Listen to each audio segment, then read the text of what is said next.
WMC-TV, Memphis.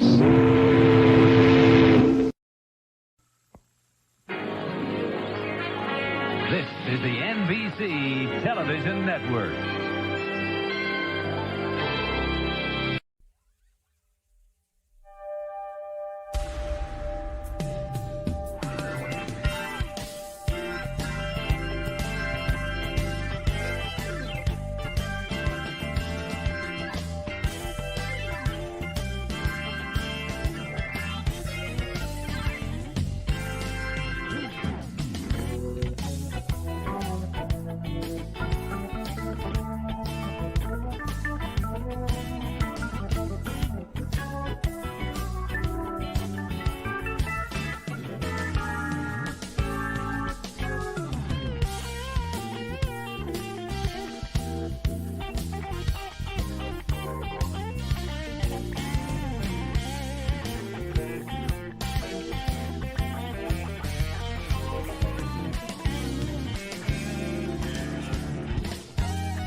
Hey kids, how's it going? Good to see everybody here tonight. Let's see who all we got in the chat tonight. Let me get up here to the top and just check it out and see what all everybody's up to. Shambolics Bjorn, good to see you. Johnny Sorensen came in at 5:17 p.m. pretty early. Masterversal Toy Hunter came in, said he's having another live stream that he's going to. He came in about 5:58. Then Shaitan's Hammer is here. Good to see you, sir. Epic Badger, good to see you there, Jesse. And moving on down the line here, I think that's about got us caught up, unless some other folks showed up that I didn't see. Ted Mielik is here. Good to see you. I wish I had a beer when I'm working and dealing with a backlog of ships from all the fog we've had the last couple of weeks. And Rolo is here as well on board. Yes, Teela will be here tonight. We'll get to see that later on. Good to see you. And that about gets everybody caught. Oh, there's Screw Your Feelings. Good to see you there, sir. And, of course, Wilhelm Toy and Hobby. Good to see you, Will. All right. And real quick,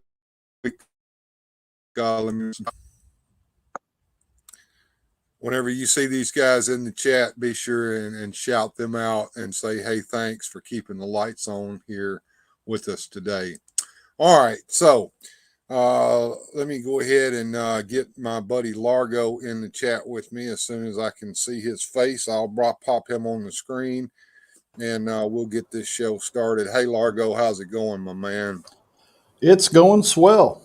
Just waiting for the swelling to go down.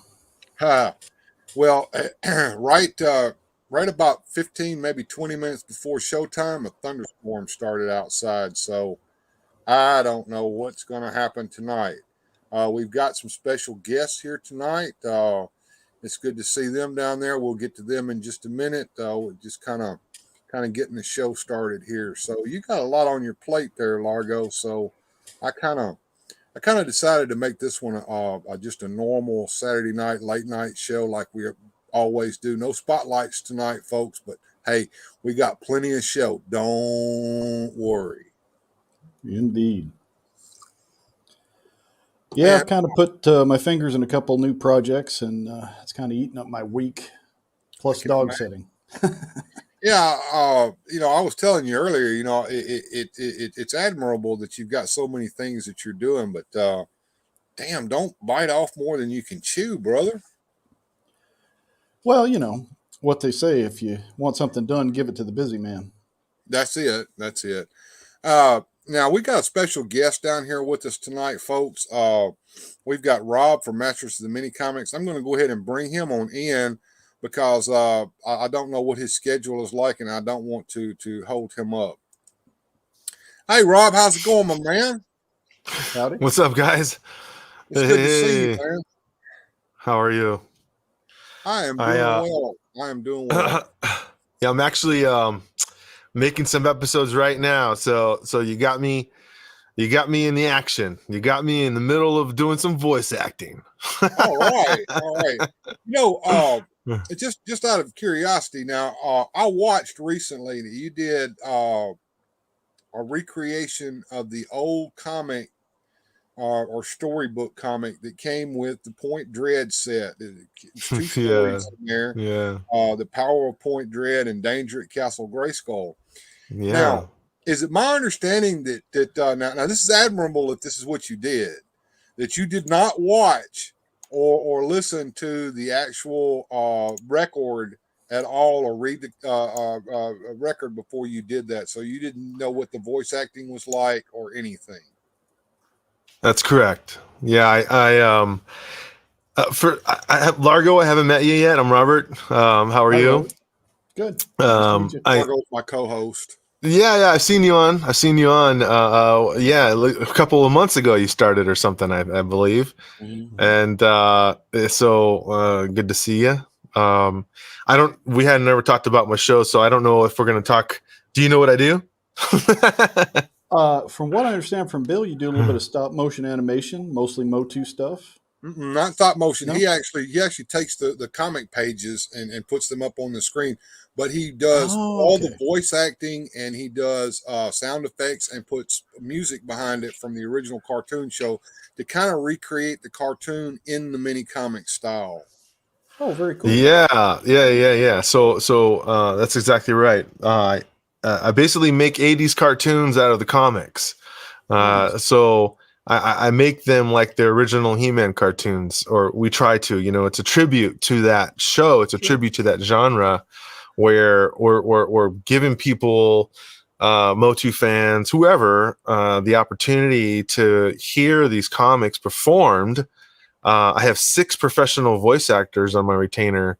And then I try to bring in like 1 or 2 community members every once in a while to give them a guest spot, to bring these things to life, to celebrate the genre, to celebrate He-Man, to celebrate the show in that original fashion. But some of the stuff that we do, we bring in 2000X type tribute, like our homages to 2000X a little bit. I do have plans in the future to try to do like a 2000X centric kind of episode, but I just got to figure out if I can get the sound files that I need. Now, do you ever wander into the DC Comics versions or some of the other lore that's an that's out interesting there? question, Largo, because he's actually got a project right now that he's working on. He's into it. He's not finished with it, but some of it's already out there. Tell him about that, Rob. Yeah, that's a great question. So one of the things that I've done, newer age comics, there's 2 types of newer age comics that I do. It's the Origins comics, and then the other thing that I'm doing now is a DC crossover of He-Man and Thundercats. So cool. Yeah. So we've done He-Man and Thundercats Volume 1 and 2, which is about 30 minutes of playtime or something like that between the 2 of them. Got a fan there.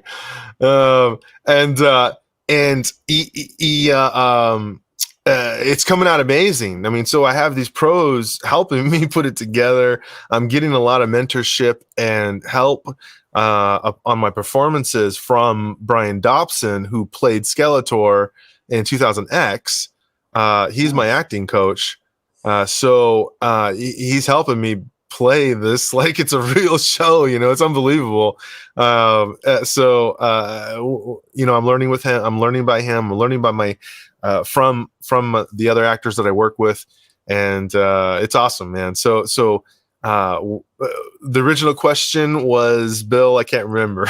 Oh yeah, well we were talking about the recreation of the Cornbread storybook. Yeah. And I had asked if you had even listened to that record before you did it. Yeah. And I think the answer was no, that you did that totally clean. And like I said, I admire you for that, because that way it did not influence you in any way.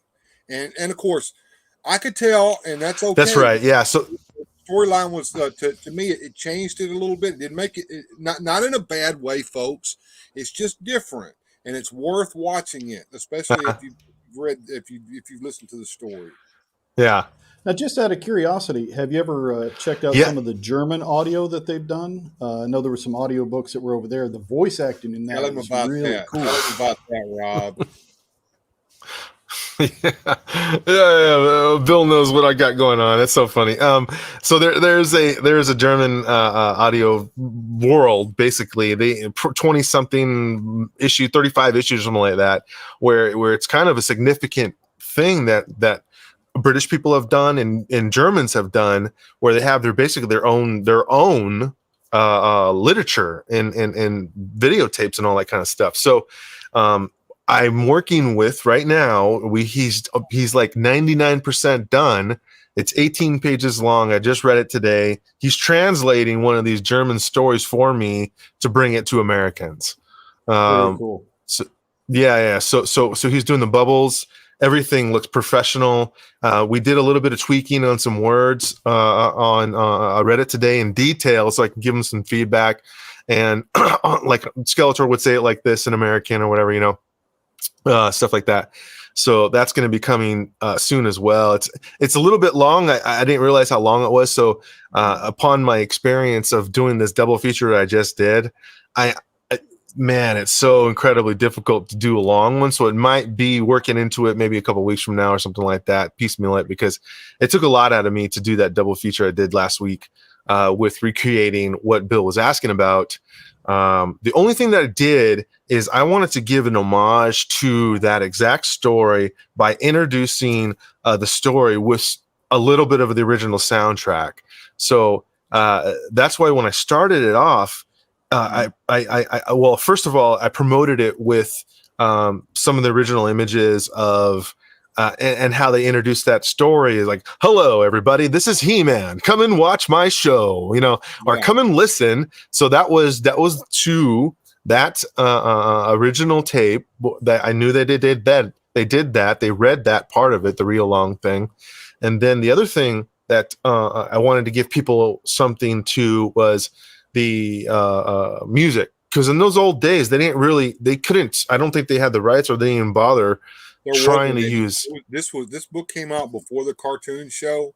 The music that was on there was probably stock music. Now I don't know if they bought the rights to that or not, but I think they had to buy the rights to that, because I've found myself getting copyright struck sometimes using a little bit of that stock music, because it's still out there, it's still available.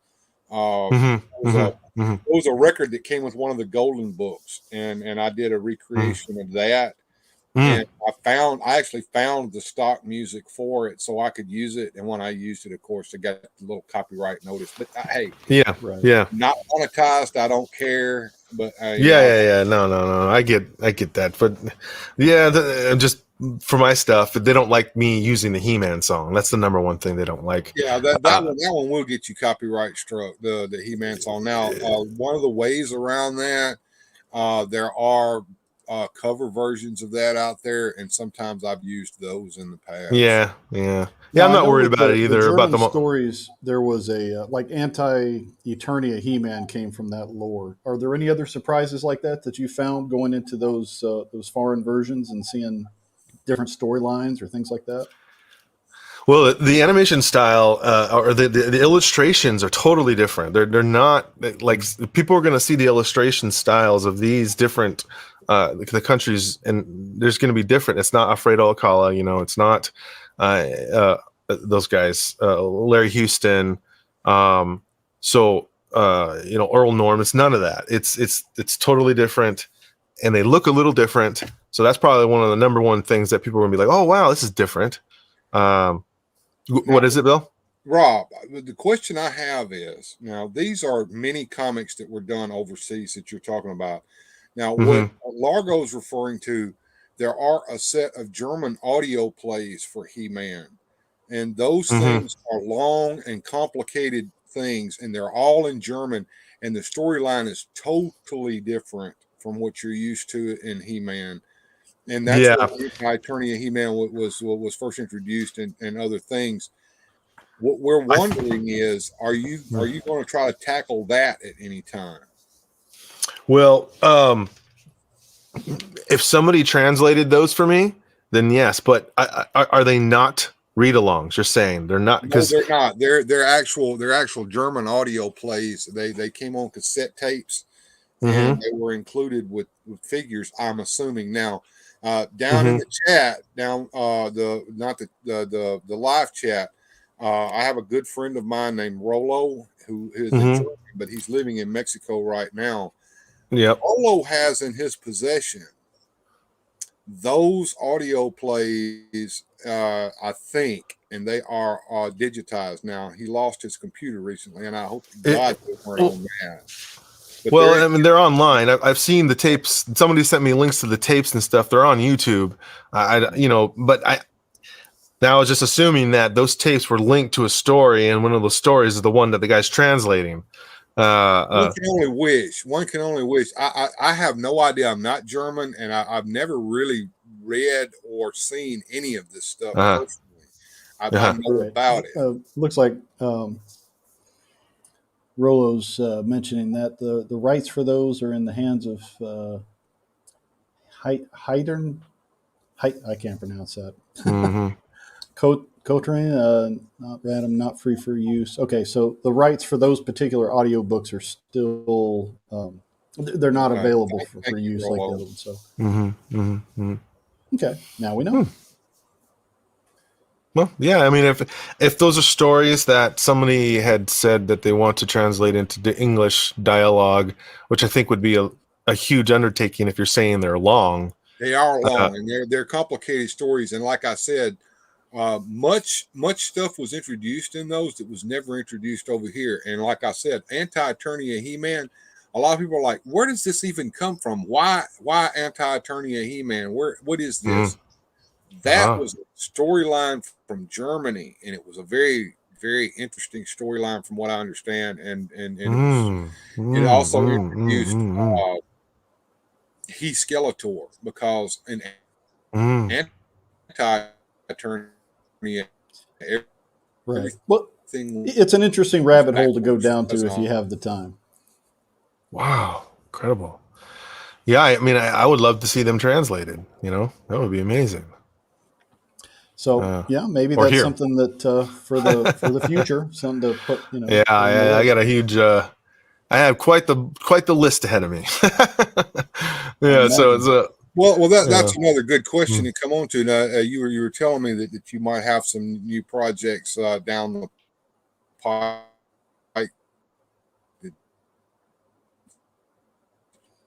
Bill's having a little bit of internet issues tonight. I will bring in our other buddy, Motu Joneser, and I know he'll want to talk to you. He's more of a Motu aficionado than I am.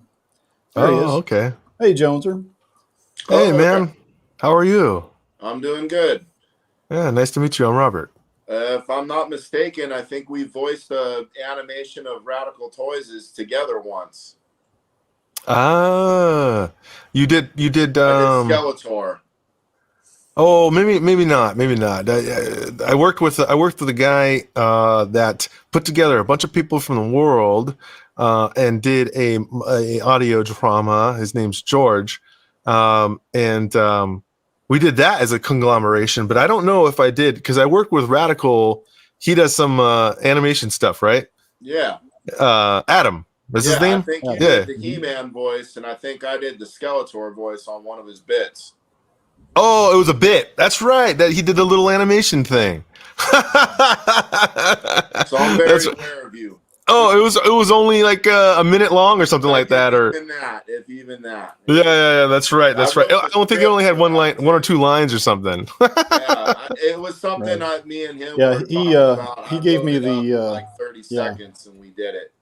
Oh, that's funny. That's funny. Yeah. I remember that. That was a while ago. That's cool. It was a while ago. Adam's responsible for our Eduardo cartoon that we use sometimes. That's my next door neighbor chicken nemesis that likes to crow when I'm trying to record.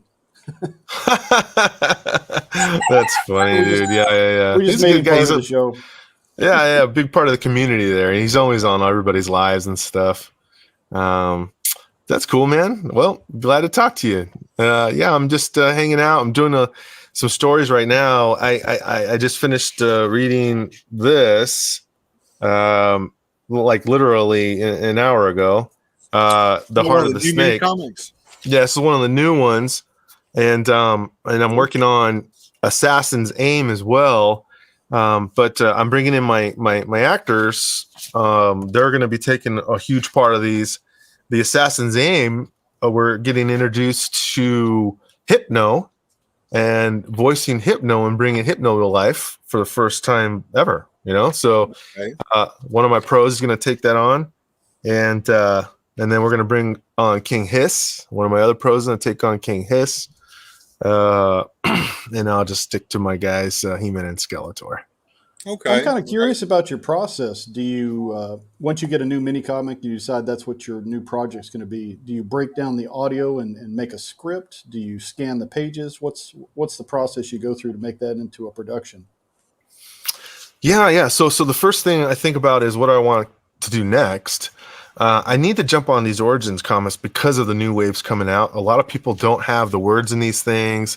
They don't get them, or some people don't even have Wave 12, 13, and of course there's some reviews online. You can get the image and stuff like that. But since they're kind of fresh, I think right now I'm kind of jumping ahead of all my other plans, which is Thundercats Volume 3, some more vintage, some more Alfredo Alcala. I have to put that aside for a second because I want to catch up on these Origins comics and give people in the community before the rumored stuff happens or whatever a chance to hear some of these stories brought to life. And plus, it's way easier to do these than it was something that I've been. They're a lot shorter, aren't they? Oh my God, dude! It's 2.5 minutes long. I got the reading done, 2.5 minutes. That's like 4 songs, a couple of sound effects, and there you go, everybody. We got an episode. Knock them out. Yeah, they're easy to do compared to the original. The original mini comics were a lot longer than you realize when you start getting into it.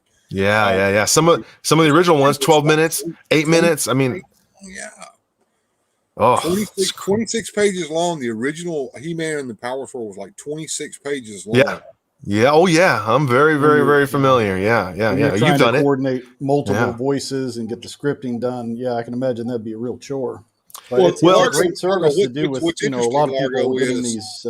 I'm sorry. The international versions with no words. They're only getting half the story. So you're definitely providing something a lot of people just don't have access to.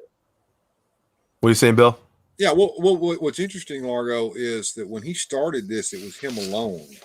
Yeah. And he started getting these other actors. He started with some actresses because he needed to get some female voices. Tell us what one of the actresses is that you use. To me, it's kind of neat that you got her. Go ahead. He's probably talking about Duchess or Rebecca, but both of them. Duchess of Darkness, she's on the community a lot. She does a lot of people's lives and all that. She has her own narration channel and everything. She's fantastic at narrating stories. She's great at what she's doing on her side of the stuff. With me kind of getting Mattel's eyes and ears and doing stuff. I mean, Josh, the writer of this, he's going to see it. He talks to me. I just talked to him on the phone the other day. I'm bringing his stories that have been worldwidely, produced to life.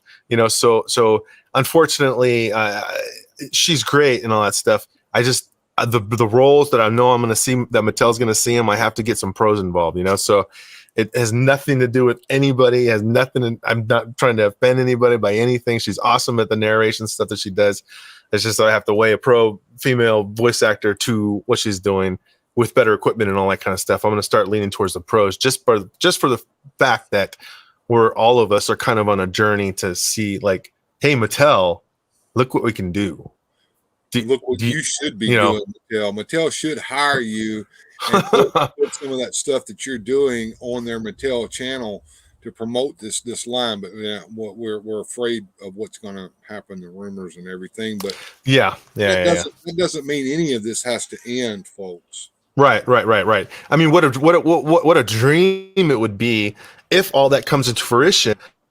And Mattel's, you know what? Let's keep the Motu up a little bit of a branch here. And since these books are, let's give them better technology. Let's give them, professional graphics. Let's give them budget. He already has to been doing it. We like his voice for He-Man and Skeletor or whatever it is. But let's just let him do this stuff.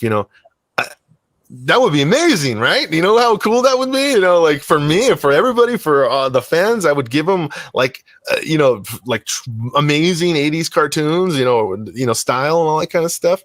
Because and one of the main reasons I kind of thought of this in the first place was because of all the, I'm a Revelations fan, but because of the feedback of like, oh, the bait and switch, the this is not a continuation of the show, all that kind of stuff.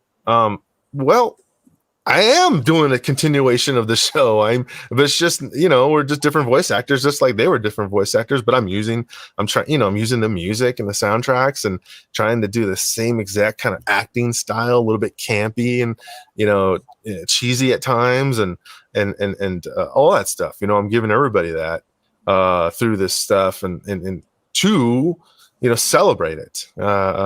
This thing that we loved, as when we were younger. So, well, you definitely have a lot of material to work with, and you have mentioned looking at other branches like the Thundercats.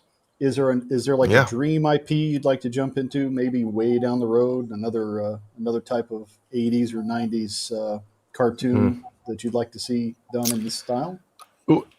Well, Thundercats and He-Man were definitely my top two. And I'm doing them.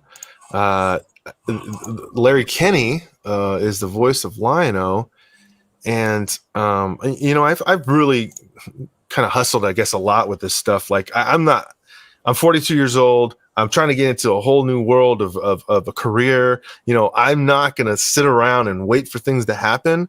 So I'm at it. So people see me in the community. I'm posting. I'm doing this. I'm telling the writers about it. I'm telling Mattel about it. I'm not hiding anything. I'm here. For people to be like, dude, okay, what's next? Let's keep it going. Let's keep it going. One of the guys that I've done that to is Larry Kenny, and he loves it. He watches it. When I saw him at a toy convention just a couple of weeks ago. You can see on my Instagram or whatever it is that Larry Kenny was like, dude, And we talked to each other for a minute about my show and all that stuff, and he gave me a nice little shout on signing some stuff. Love the show and all that. So it's cool. There's definitely a fan base for this. I mean, Bill and I are both fans of the Big Finish audio for Doctor Who, and that's proof positive that even without a current product out there, you can take classic stories and find some great voice actors and put something together. It's like a lot of the old great radio shows. We still listen to those, Shadow or what have you. And it's in that same vein of, what do they call it? Theater for the mind, So, and you're putting the visual with it, but it's the voices that really bring it to life. Oh, the music is a huge part of the emotion behind it. And a lot of people really, I get their attention based on the music, and that's really, I understand that. That's fine. It's all cool, and I don't want to do it unless I have the music. To tell you the truth, I don't want to do any of these Silverhawks or Thundercats or a Brave Star thing that I did unless I'm doing it in that exact way, because that's what the nostalgia is. It's not me. I'm just a dude. It's the nostalgia is bringing back that for people with sound effects and all that kind of stuff. For that nostalgic purpose, and then we're actors, we're new people, obviously, Irwin and Oppenheimer and all those guys. Maybe they're still alive, but they're never in a million years going to do this, So it's us, So that's the fun about it. Well, that sounds real interesting. Now I want to get back to doing that storybook for just a minute. Was that a hard one to do, to coordinate all the different voice actors? Yeah, it was tough. That was tough. It was literally like 2 weeks of work, like every night, all weekend. It ended up way longer than I thought it was going to be. I mean, like I said, I didn't really listen to the original stuff, and 15 minutes long and all that stuff is such a hard task for me just doing this as a hobby. And I have kids, I have a wife, and stuff like that. It's a little bit. So I know now, like, if I have a Thundercats episode coming in the future, I'm going to have to break it in half, something like that. Cause it's give people 5 minutes, 6 minutes. All right, come back next week. Here's another 5 minutes, 6 minutes. Cause it's just too much for me, too much to do for my timeline and stuff like that. My work has gotten real busy. I have a regular job. I'm a facility manager for a company. So they gave me 6 other buildings only like 2 weeks ago. So I'm like, double the workload now and stuff, and a little bit more responsibility and all that. So my my time is becoming tighter, I guess, and doing a 15-minute long video that the caliber that we're trying to present this is just too much. So we'll see. I think they're all going to end up being pretty much shorter. I'm going to try to discipline myself to make them shorter because of and then I'll just break them in half so I can kind of be consistent at either Mo Tuesdays, which I've been pretty repetitive at, or a weekend afternoon launch. So, but I don't really want to put them out any other like random day during the week because I'm planning my week around Mondays. I was my finals to get this things done for promotion and putting out Monday nights, Tuesday mornings, and then premiering it Tuesday evenings. So then I have Wednesday night, I have Thursday night, and I have Friday night, and then Saturday I pretty much start the process again. Sundays, my day of building. Mondays finalizing. That's what I have to do, for sake of purpose of having a life and stuff. Now, what about the technological challenges? I would imagine you guys are all geographically all over the place. Yeah. So is that a cursing or a blessing trying to put that together when you're dealing with different time zones and different schedules? Well, they rely on me to ensure that I'm giving them enough heads up, so of course I'm going to do that for them. So at least probably a week, couple days ahead of time, they know that they're kind of knee deep inside of the stuff with me now. So, they'll see something from me about 4 or 5 days ahead of time and, or a week, the Thundercat stuff, especially early. So I can give them some time to kind of study that. And then we blast it out. But a lot of voice actors, especially these pros, I just need to give them the script and then we talk about it and they read it and then they're done, So they can get it. It's nothing we do is Academy Award winning or anything like that. So of course we try to strive to give it the best performance possible. But I don't need to worry about giving them a tremendous amount of time only for the sake of them scheduling it in their social lives and within other stuff they have to do. And, they got sessions and professional stuff they got to do with their stuff. But everybody that I've been recruiting, mostly except the community members, I'm not going to really expect a tremendous caliber of technology, but at least something, a phone, the capabilities or whatever it is, a quiet space. But the pros, they all have studios. They all have pro studios. So they give me a file that is clean, professional sounding, like the way I present it to everybody. So now that brings up a question. Recently, on Ostradamus Toys, you guys did something really special. Would you talk to us about that? Well, I'm not which I've been on their show a few times. The Toy Sorceress and Masterversal Toys, and you all came in and did. That was on Mega J. Oh, is that Um, Mega J? Okay, I thought it was off. yeah. My bad, Mega J. Sorry about that, dude. No. It's all good. Yeah. Mega J had asked to do a live reading, so it was cool. He hit us up. I got my That's buddy, right. Mr. Wildor. Yeah, Mr. Home Arcade. Has an amazing channel. He's so incredibly creative. He's such a creative artist when it comes to playing with toys. It's a full grown man playing with toys, but in the way that is capturing an adult's attention, because it's adult comedy, and it's so incredibly funny, man. So Mr. Home Arcade, me, Toy Sorceress, and Mega J. We just reread together one of the comics that had Gwildor in it. So it was a 1987 He-Man movie comic that came out, one of the mini comics that's in the big book that I read. And he's known for his Gwildor. So it's suited. It's, do Gwildor. I'll do my guy, and then we can do Mr. Home Arcade at the same time, because Mega J was so awesome to give us the opportunity to talk about what we're doing for entertainment in the Motu world on social media, on YouTube. I had seen that episode when y'all did it, and it was really, really good. In my opinion, did y'all do that live? Did y'all read that all live, or did you? Yeah, it was live. Yeah. What we did was I might have the same capability of doing a little snapshot. I haven't tested this yet, but we got on.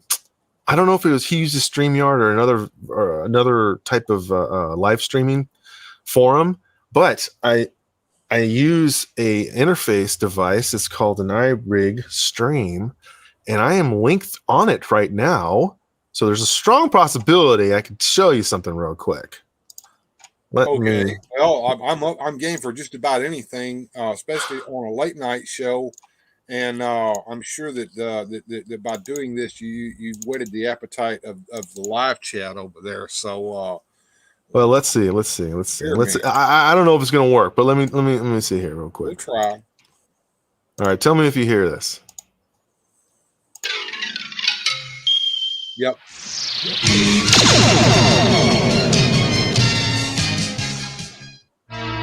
Heart of the Snake. Across the burning surface of the brightest star, the ghost of a falcon soars, commanded by an unknown voice. Fly, little birds. Fly to the southernmost hemisphere. You hear that? Yes. Nice.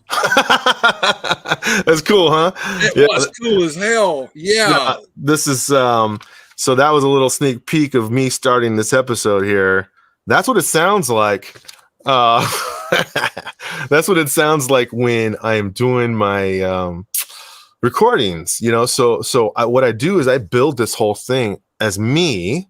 So I have it done right now as me with just no music. So now the next thing I'm going to do is put music against this. So this story here, it's this bird, the falcon Zor is flying in space, and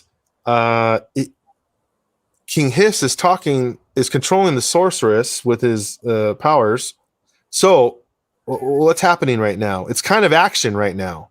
He's like, the bird is out there flying around. So I see action happening. It's not slow. It's not monotone. It's like dun dun dun dun dun dun dun dun dun. That's the one I want to use, right? It's in my brain right now. That's what's happening. Uh-huh. And then He-Man comes in. Let me see. Get the right angle. Oh gosh, right there. So He-Man comes in, and I'm gonna do a transition right there of He-Man rescuing. No, I don't think so. And then the next page, and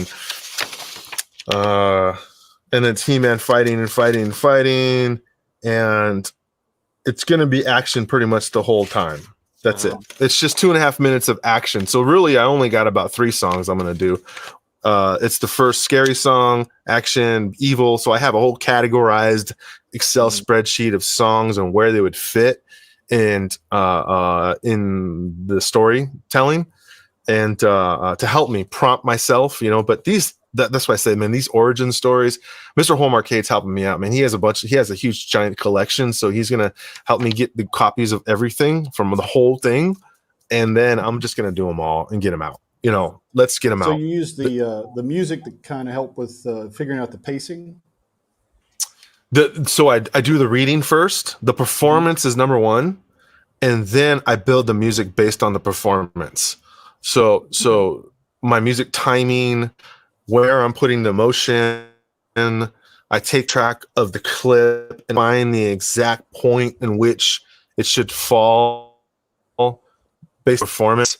The way somebody's saying something, Skeletor, if he's saying something scary, and I'll do a Skeletor, you know, thing. And then if it's going to a new scene, Skeletor finishes his scene, then by the way, we're working on something together, guys.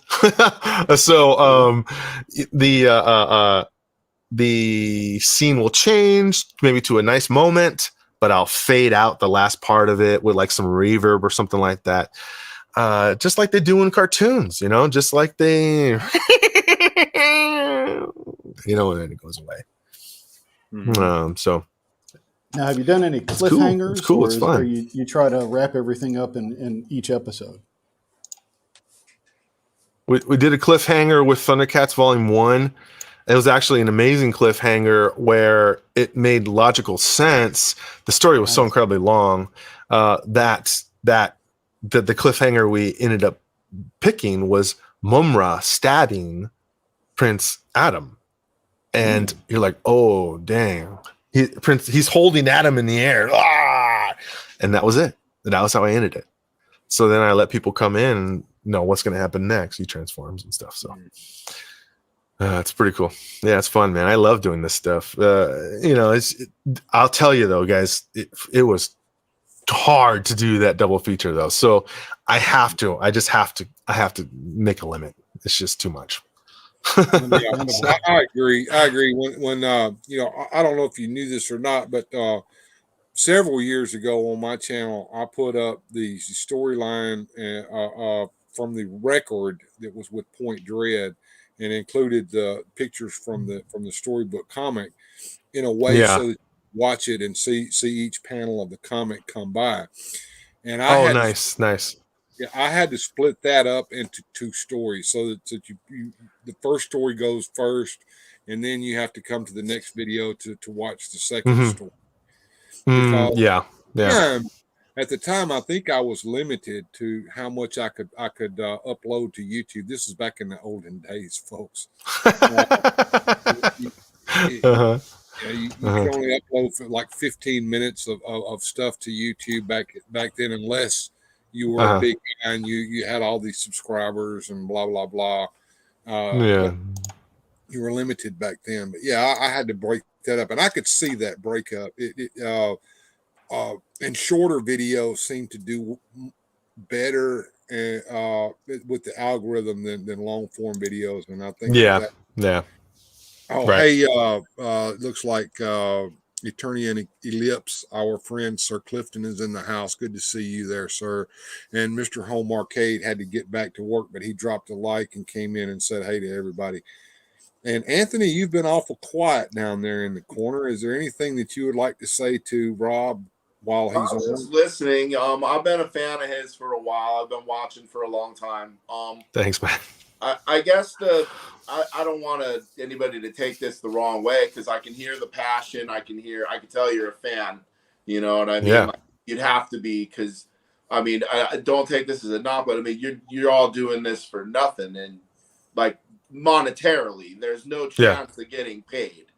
Like, and the thing that, because like I'm a big fan of the music, like you are, and that was a big reason why I stopped doing like original Motu stuff. I would write my own stuff, and I was going to do it with the toys. And then I got that copyright strike for that music, and it just took all the wind out of my sails. I was just like, you know what? I can't touch it. I can't do it. And it just, to me, that it has to have the music. Yeah, You know? that's what I agree. So for me, it's just a decision I have to make. I don't care about ever making money on it. And the copyright thing is it's okay to use it. So what it just says I have copyright, but there's a green check mark saying you're okay to use it. All that means is that whoever the owners of that He-Man song is they can advertise on your show. That's it. And not only that, you can't monetize. And now sometimes when you get those, it'll be a dual monetization, so that you get some money, they get some money. Yeah. It all depends on the type of. It's not really a copyright strike. It's just a copyright right. ding. It's like a warning. It's like, hey, there's something here. Yeah.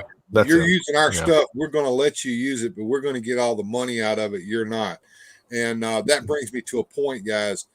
If anybody is doing stuff like he's doing, like we're doing here on this channel, where we do music that sometimes is in that case, if these guys have a way of tipping, like StreamYard, I do that, or Patreon, I also do that.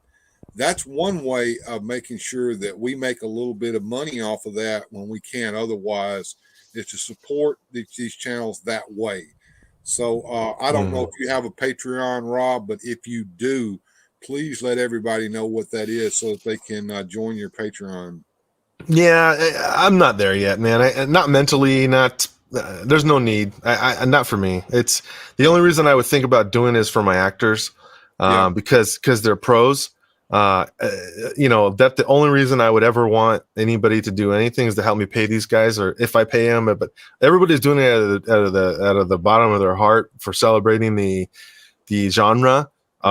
This is all practice. It's all a DIY method of becoming a voice actor.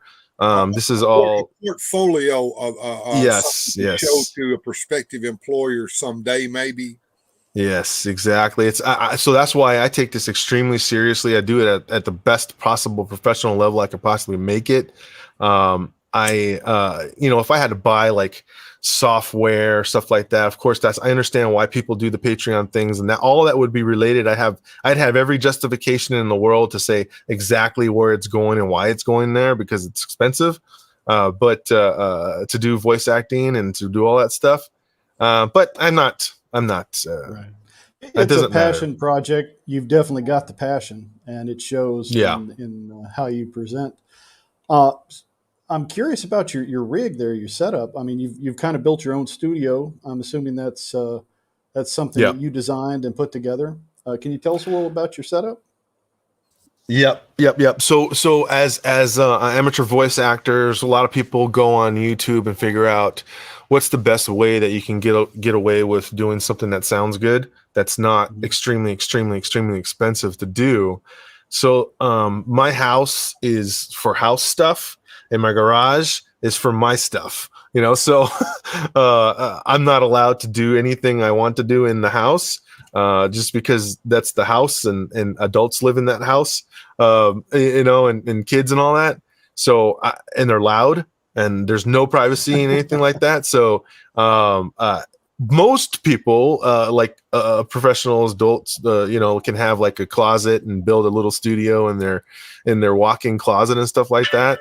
And they could do that. That's fine. But I don't have that luxury, so I had to build something in my garage, and a DIY method of doing that in my garage is with PVC. So I took some PVC and I built a cage. Basically, it's a full cage, and then I wrapped it with blankets, and this is a blacked out like lawn material for garden material, and then I put blankets all over it with sound padding. And so when I'm doing my recordings, I take all this configuration and I put it this way, so all the sound is projected to the back corner of this, and it captures all that noise, because you might even be able to tell that things are changing right now just by me moving around.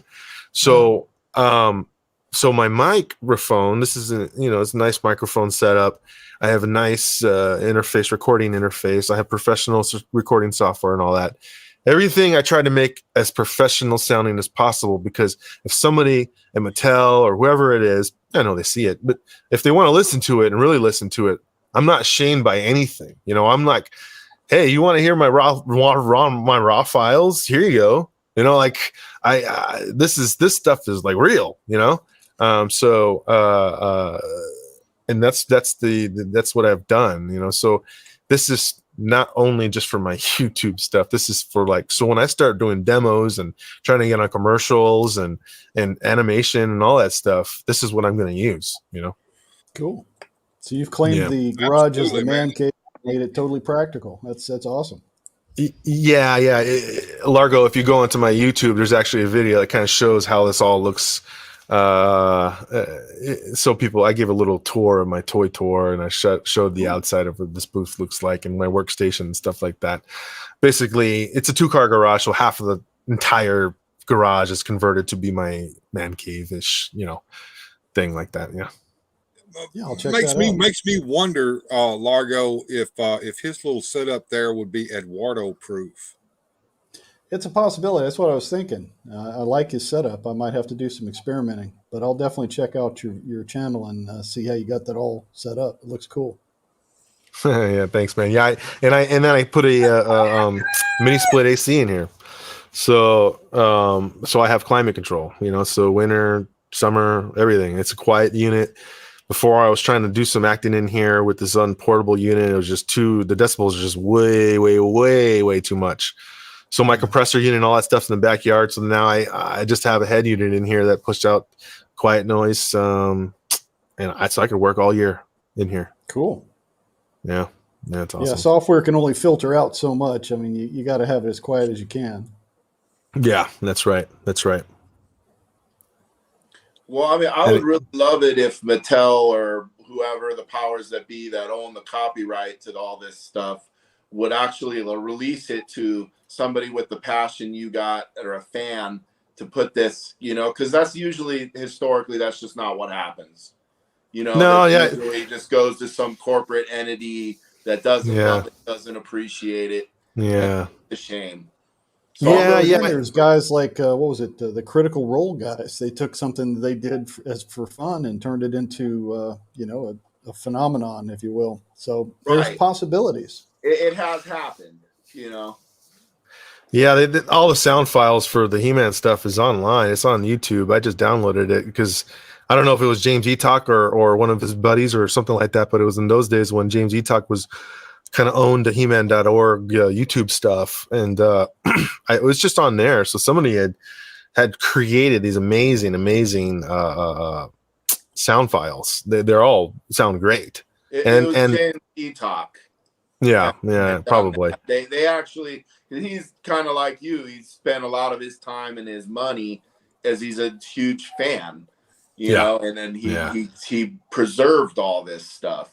I guess I just keep going back to the music because like Kevin Smith couldn't touch it. You know, I know that was like, but that's like at a giant level. You know, we're just YouTubers. You know, so yeah. But I mean, to me, it's like I have a hope that one day I'm going to see the Masters of the Universe movie in a movie theater, and if it isn't there, you know, I mean, it ain't. I'm a fan of giving some sort of homage to the music in some way. But 2000X couldn't do that. Revelations couldn't do that. You know, why not? Give you know, just change it a little bit, but give it the same exact, you know. So that's why I have to use the music. I have to. To me, it's just as iconic as like Star Wars. Could you have Star Wars without Star Wars music? Oh, but you know, could you do the Addams Family without the Addams Family theme song? Like, I know. It wouldn't be right without it. I agree, Joneser, but you well know that that music is tied up in all kinds of different copyrights and trademark issues. Yeah, I do. Sometimes I just wish that like fandom could trump corporate greed like once. It'd be nice. Yeah, I understand that. We're about to reach the hour mark, and I promised everybody that Teela would come on and do a little number for us. Would you guys like to watch that real quick, and then we'll get back to our discussion? Sure. Yeah. All right. So we got a musical guest on the show tonight, and I'm going to bring her up. Here we go, folks. Ready? 2, 3. What do we do with a drunken sailor? What do we do with a drunken sailor? What do we do with a drunken sailor? Early in the morning. Way, hey, and up she rises. Way, hey, and up she rises. Way, hey, and up she rises. Early in the morning. Way, hey, and up she rises. Way, hey, and up she rises. Way, hey, and up she rises. Early in the morning. Shave his belly with a rusty razor. Shave his belly with a rusty razor. Shave his belly with a rusty razor. Early in the morning. Way, hey, up she rises. Way, hey, up she rises. Way, hey, up she rises. Early in the morning. Put him in a longboat till he's sober. Put him in a longboat till he's sober. Put him in a longboat till he's sober. Early in the morning. Way, hey, up she rises. Way, hey, up she rises. Way, hey, up she rises. Early in the morning. Way, hey, up she rises. Way, hey, up she rises. Way, hey, up she rises. Early in the morning. Stick him in a scupper with a hose pipe on him. Stick him in a scupper with a hose pipe on him. Stick him in a scupper with a hose pipe on him. Early in the morning. Way, hey, and up she rises. Way, hey, and up she rises. Way, hey, and up she rises. Early in the morning. Give him a dose of salt and water. Give him a dose of salt and water. Give him a dose of salt and water. Early in the morning. Way, hey, oh, way, hey, oh, way, hey, oh, early in the morning.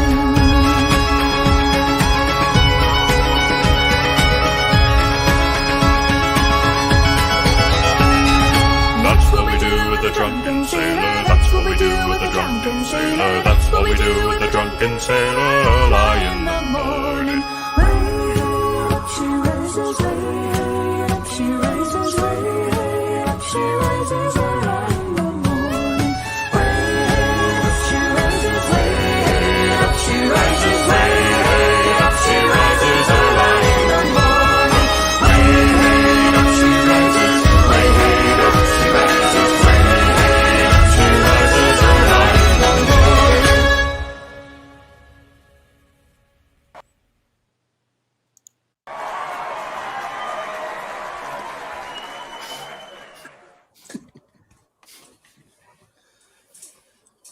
What'd y'all think about that, guys? I'm a fan of sea shanties, so you had me at the song. It was a fine performance, sir. Kind of a little something I was working on today. The full video of that will be available probably midweek this next coming up week. Cool. Everybody's quiet. Just taking it all in, Bill. Curious to see what the chat's saying. I was going to ask Rob, were you aware that the same composer for the Masters of the Universe music was also for the Power Rangers music? I believe it's the same guy.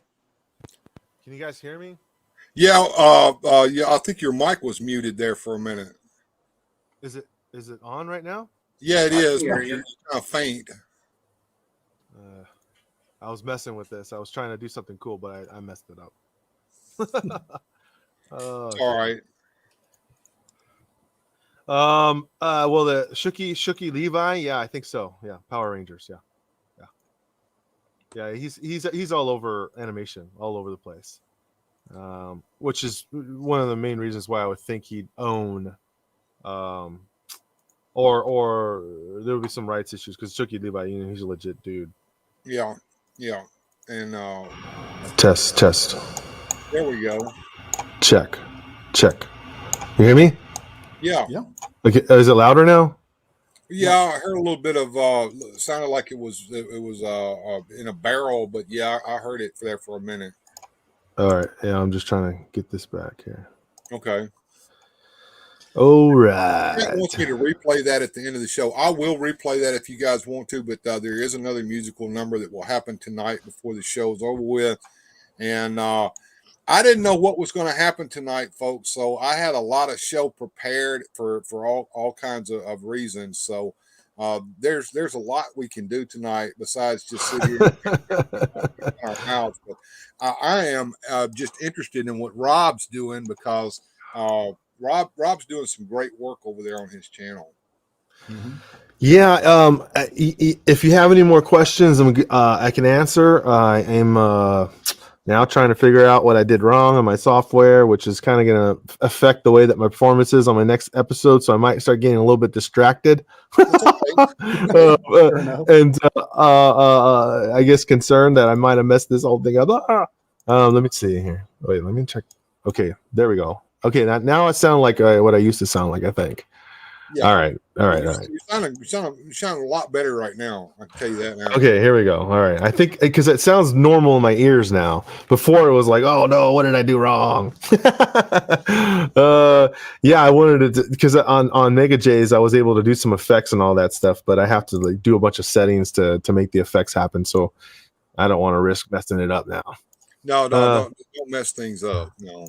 All right. I had a question for Rob, if you don't mind. Do you have a favorite character from Motu to voice? Oh, without a doubt, Skeletor. I mean, yeah. I mean, my Skeletor. Do you hear that reverb? Yeah, I do. I don't know. If StreamYard has a gate. But I do my Skeletor like this, with an evil reverb and an evil voice.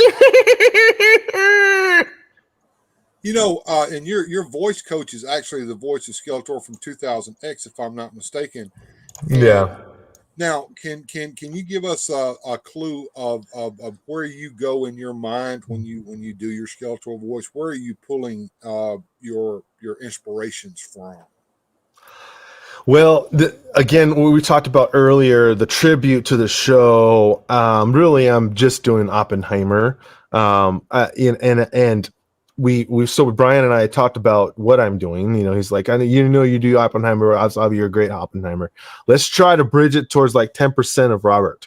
So now what we're doing is giving the homage to the Oppenheimer with the I'm Skeletor, but then I am going the ebbs and flows, what we've been talking about, of giving them more depth in a performance rather than staying at here the whole time. I am Skeletor and I'm mean sometimes, and sometimes I am doing this and I am doing so that's what we're working on, instead of being like this for the majority of my channel life. It's been kind of, so now we're building that right now. So in the Thundercats things that you've seen, or in the double feature, it's Brian coaching me to get to that guy.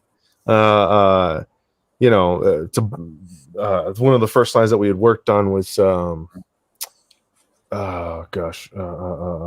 behold Beastman as the first line.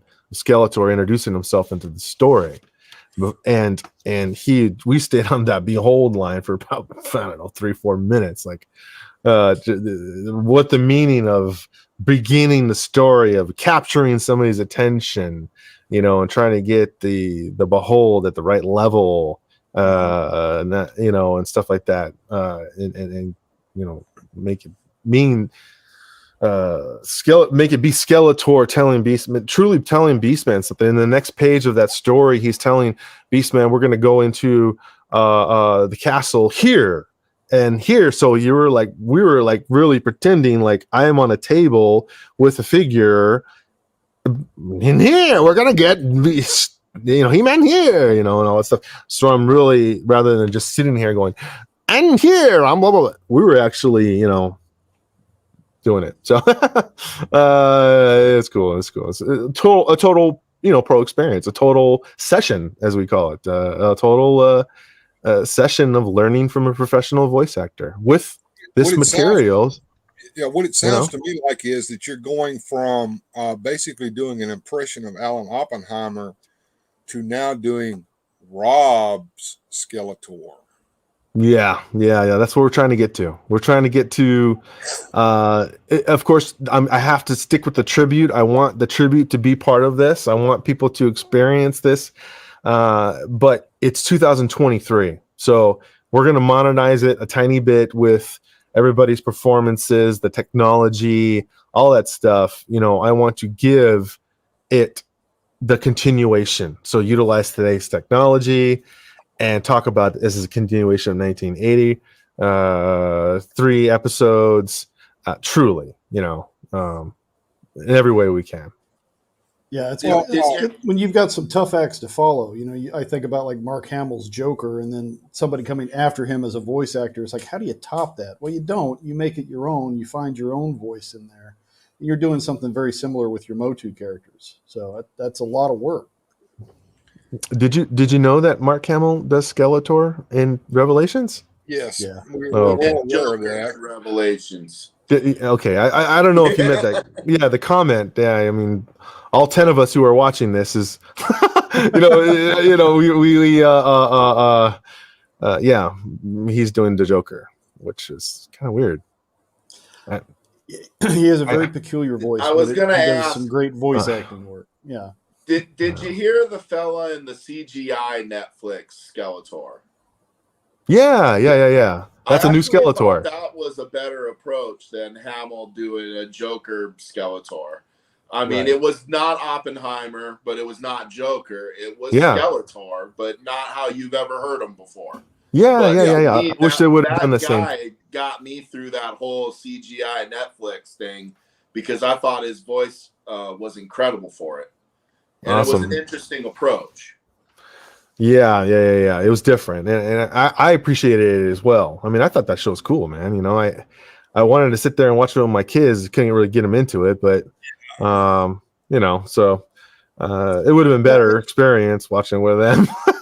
Sure. Yeah, my it's a little different guy take, likes the but ones. He don't like any of the new ones.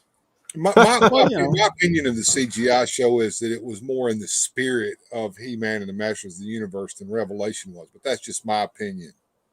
Right. Mm. And the CGI, it's kind of the flavor of the week for animation. But if you don't have good voices, then it's going to fall flat. And they're doing good voice work there. So yeah, it's definitely worth a watch. Yeah, I enjoyed the show. I'm going through it right now, but I mean, I love Mark Hamill. Mark Hamill, I don't know if he's seen my stuff, but he's liked my stuff before, and he's Luke Skywalker. He's an icon. He's an amazing. Sure. He's the Joker, but he's the Joker. Come on, guys. Don't get my knock wrong because I'm a huge fan. Kids and I just slogged through Mandalorian. And I don't want to spoil anything, but if you're a big Luke Skywalker fan, there's a freaking huge moment in that I was not properly prepared for. Wow! Congratulations, you got to experience that. TikTok didn't ruin it for me. Yeah, exactly. An amazing show. But he's the Joker, dude. Yeah. He may not have been the best fit. You hear it in his Hobgoblin. You hear it in everything he does. Yeah. It's a choice. Yeah. Well, we definitely like hearing that you're making your own version, and I'm looking forward to hearing some of that myself. Absolutely. And big plug for Masters of the Mini Comics, but also I want to do a big plug for Mr. Home Arcade real quick. I think Rob was telling everybody about that. If you haven't seen the episode with Eternia Towing, that is absolutely hilarious. It's so incredibly funny. Mr. Home Arcade makes a story. It's not just him. These things are a continuation. Every episode he's doing, it's a universe. He's created a Drunk He-Man universe, and so it's linked. Everything's linked, and it's fantastic. It's fantastic what he does, and it's so incredibly creative. He's so fast. A lot of it's like Kirby Enthusiasm. I don't know if you guys know that, but that show's basically improv. They have a concept, and then the actors go in there and improv it. Yeah, He That's does. what Mr. Home Arcade is full doing. improvisation. No scripting. It's all improv. He Yeah. knows where he's going. He knows what the beginning and the end is going to be. Yeah. Getting there, he improvs his way through it. And the other thing he does that I find absolutely amazing is it's all done on his phone. It's on his phone. He does. He edits. He's a professional editor on his phone. It's unbelievable. He can win. He could probably win editing competitions on the phone. You know, and it's because he's been doing it for a long time. Since like 2018, he's been editing. He started editing on his PlayStation, and then he started editing on his phone. And he's been doing his phone for like 5 years, 4 years of phone editing capability, like a champion. His angles, everything that he does, the way he changes faces, and it's just his music, the way he puts things together. I find it so. He has head sticking out of the Castle Grayskull, so I'm like, hey, get the fuck off my lawn, kind of stuff like that. You know, so funny. He's a little window. Oh my god. Oh, and again, the voice he uses really sells it. You know, he's just got, there's something about that voice that he puts in there. It just really draws you in. You know, yeah, I like that. Now, I also want to do another big shout out. Oh, it's just hilarious. It's a small channel. I want to do this big shout out to. It's a small channel, but if you guys have not seen what he's doing over there, is Brushstroke. Brushstroke does some excellent work. It's a totally different thing from Mr. Home Arcade, but it's funny. And recently he did something that I find interesting, and I was going to try to get him on tonight, but I haven't heard back from him on that. Now maybe we'll get him back on in a future episode. But he did something very interesting recently on his channel, and it's something worth food for thought. He said, "What if we used Masters of the Universe characters in Star Wars? What characters would we use, and what would it sound like?" And then he gave some examples using his action figures and using his voices. So if you haven't looked at Brushstroke's work, it's well worth looking at. All right, I'll check that out. Cool. And Helma and Bjorn, if you guys can find Brushstroke's channel and put it up in the live chat, I would appreciate that. I've been subbed to him for a long time. He's a really good guy.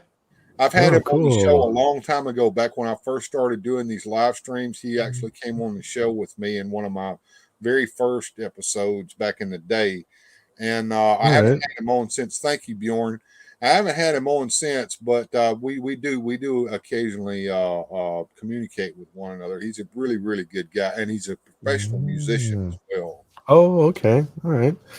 Yeah, one more last thing about Mr. Home Arcade. He has this universe, and one of the things he had just announced only 3 days ago is he created a custom Batman for the He-Man universe. I saw that.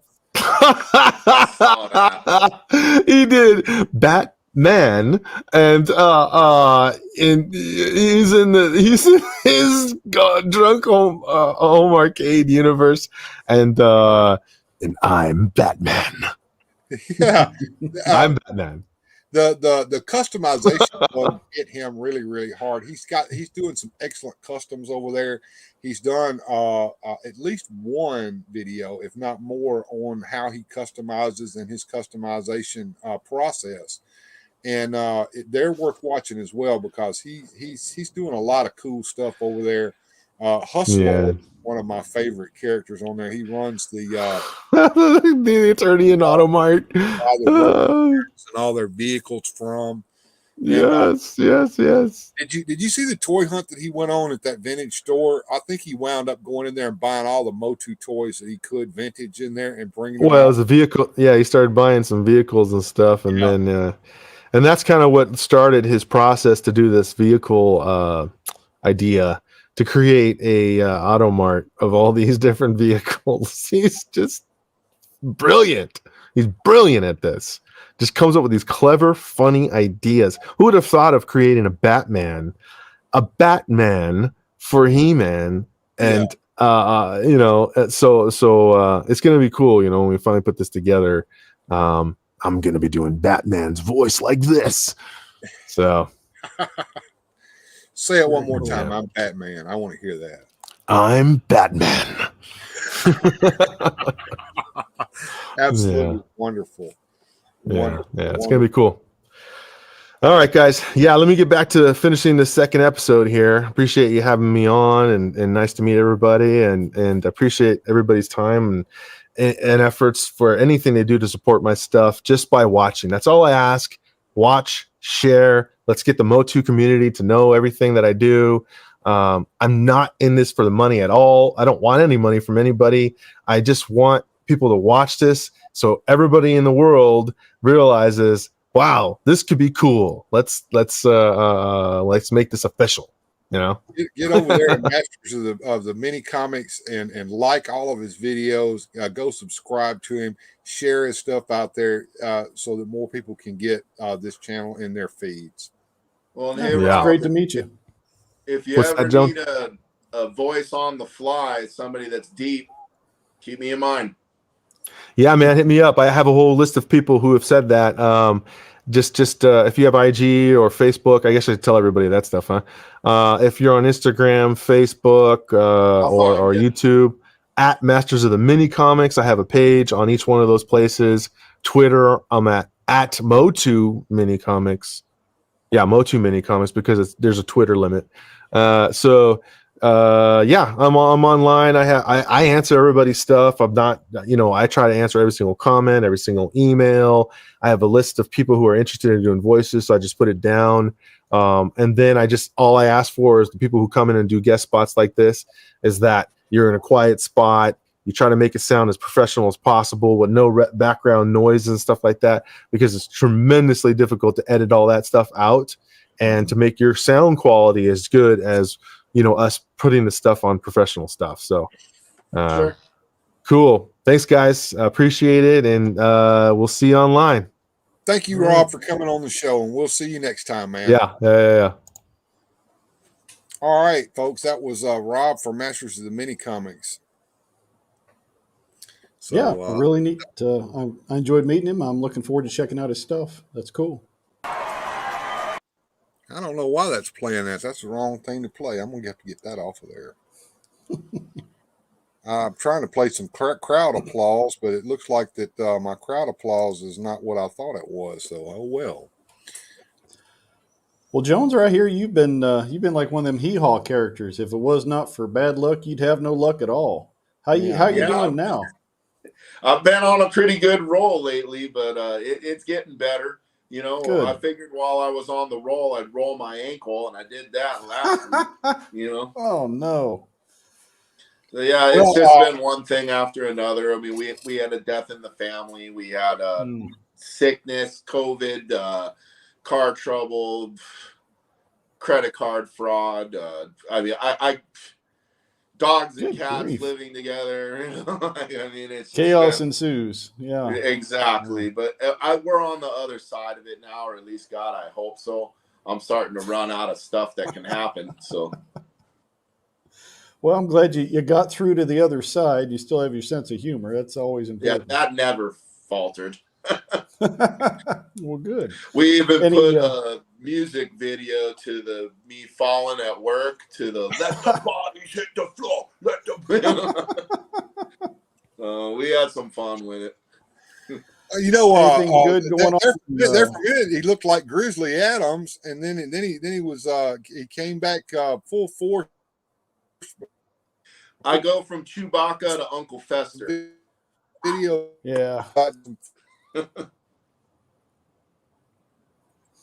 So, anything new in the comic? Yeah, comic I got a few or? shows next month.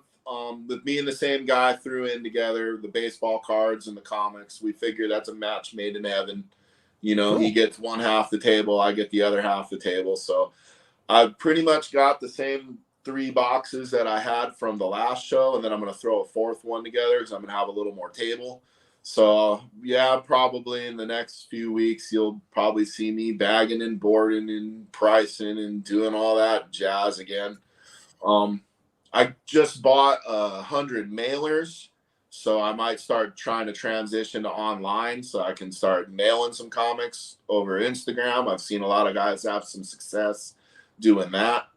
My only hesitation of doing online on Instagram is, man, some of these guys got pretty good books and they're, you know, $1 a piece. I'm like, man, I can't do that. Yeah. You know, some of them I can, but it's like, how do you make money selling a comic book for $1 over the internet?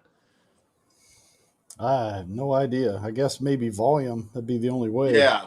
Well, that would be it. Like anything I'm like 10, 15 cents a piece into, I could probably do. But like, you know, some of this other stuff, I can't just give it away. Sure. No, Anything new in your Masterverse? I see Sorceress has come out recently. You picked up Yeah, I've anything else? got that. I just did Manny Faces today and got that out there. I'm still a little behind on. I've got Shadow Weaver, Sorceress, Roton, Camo Con. Bought that like 3 months ago or last year or whenever the hell that came. Finally got the one I was sending Bill in the mail today. You know, so it's like, yeah, I've just been a busy guy. I might need well, I'll talk to you off show, actually. sure, absolutely. Rolo brought up something interesting. I had it up on the screen just now. Yeah, Gojitron and several others were participating in a 24-hour kids cancer benefit show on YouTube today, and that was absolutely wonderful. And Boba Hicks was involved in that, so big shout out to you guys. Glad y'all blew your goal and got it made. Good job. I popped in there for a minute and said hey to everybody while I was working on some of the stuff that I was working on for the show tonight, but they did a wonderful job over there, and that's great. Yeah, worthwhile cause. That's cool. And Will, if you're listening, I put something up in the private chat. If you're ready to come on, show your face down there in the green room, and me or Largo want to bring you on. Real quick, we're getting close to an hour 30 minutes. I have another musical number from the Origins crew that if you guys are ready for that, just let me know. Yeah, let's see. I think, hey, there's Hey Will. guys, how you doing? What's up, buddy? Hey, well, Are you ready to hear a musical number? Oh yeah, I thought Bill was the next musical number. I don't know. We No, doing some karaoke, Bill? I'm not a very good singer personally, but I can grab stuff. I'm pretty good playing the radio. That's probably the only musical instrument that I've ever been able to play with any success. But here we go, folks. We're going to bring out the Motu Origin singers, and they're going to sing a little sea shanty for us.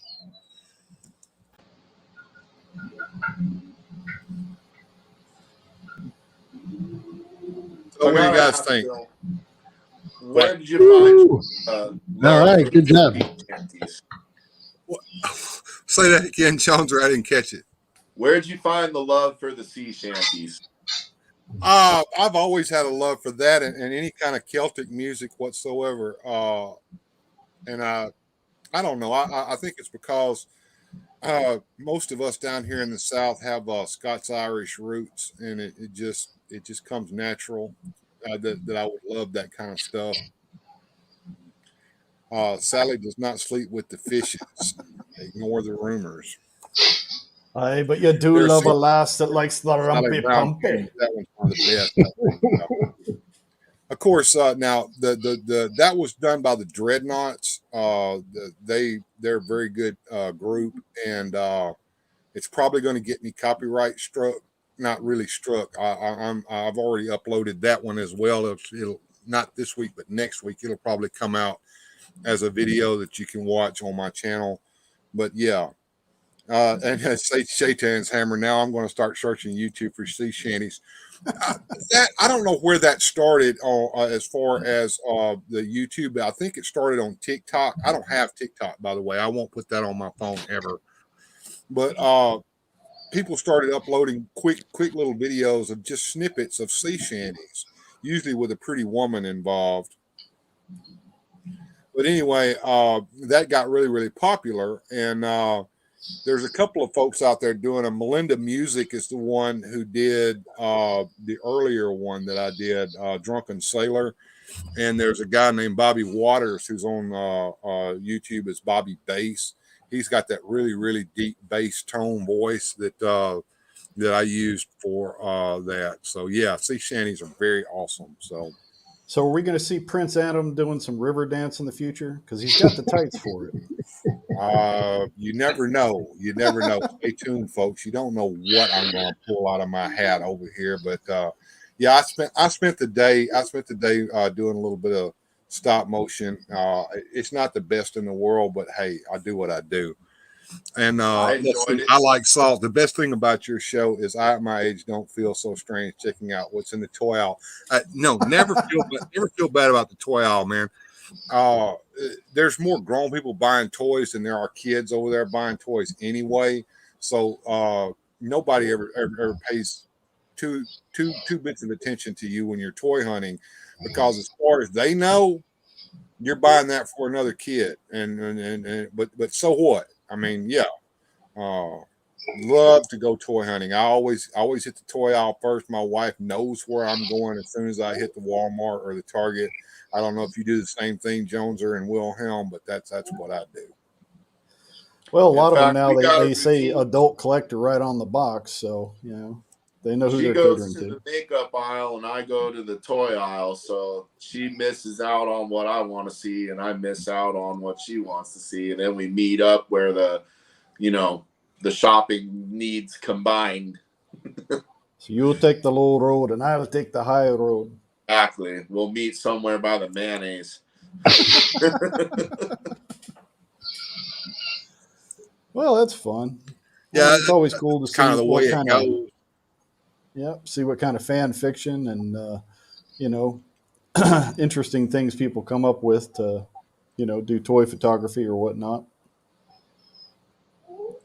Thanks, Bobby Hicks. So, I have a special wife. She ends up going toy hunting with me most of the time, and what's really, really neat, like for instance, the D&D figures that you saw me pick up, yeah, they're going to be on the show tomorrow. We're going to open them up and see if they're broken or not.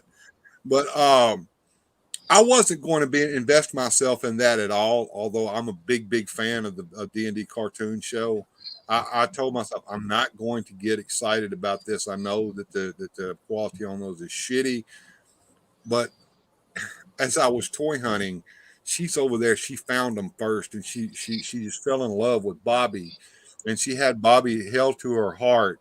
And when I got over there, I'm like, "Oh, what is this?" And then she goes, "I got this, and I'm getting this, and I'm getting this." Like we're getting those figures, folks. Well, hopefully you have good fortune when you pop those open. We'll Keep see. the glue handy. Yeah, we shall see. I mean, I've already got something set up. Grindhead Jim told me to do this so that in case it happens.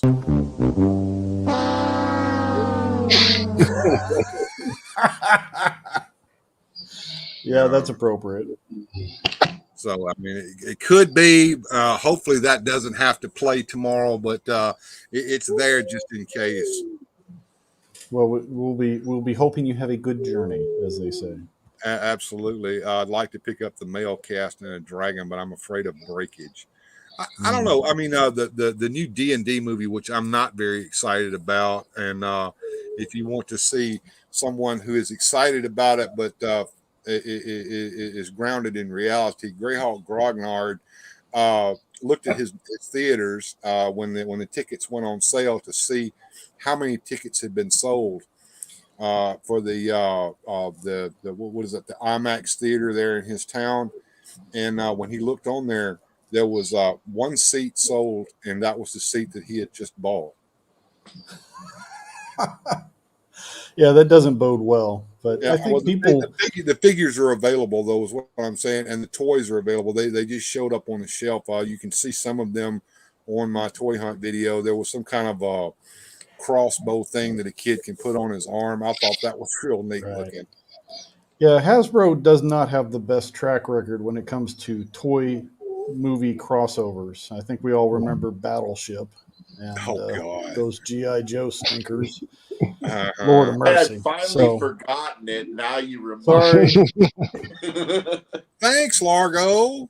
Well, that's what I'm here for. But maybe we'll be proved wrong. I'm just not very hopeful. Well, let's get Wilhelm to talk a little bit to us. What have you been up to down there, and are you 3D printing anything? No, I'm not 3D printing anything because, I had to work today. So, but today is yesterday was a very exciting day for me.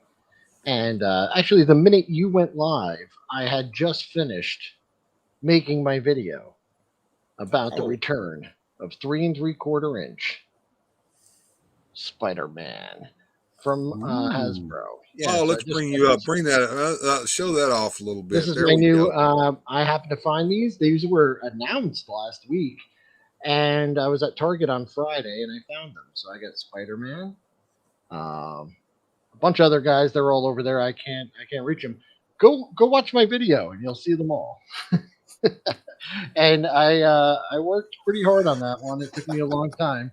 And like I said, I was in the green room here and downloading it to YouTube at the same time. So our friend Boba Hicks has been doing some downloading of his own. He was just explaining his 3D printing method. Interesting. Yeah, I saw that.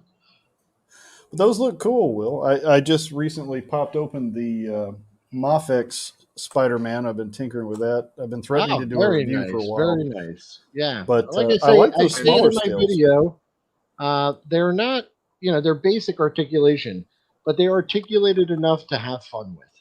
So, they don't have ankle rockers or anything, but they get the job done, man. Yeah. You can. Now, did I see in one of your teasers that they actually fit in a GI Joe style Jeep, a vamp?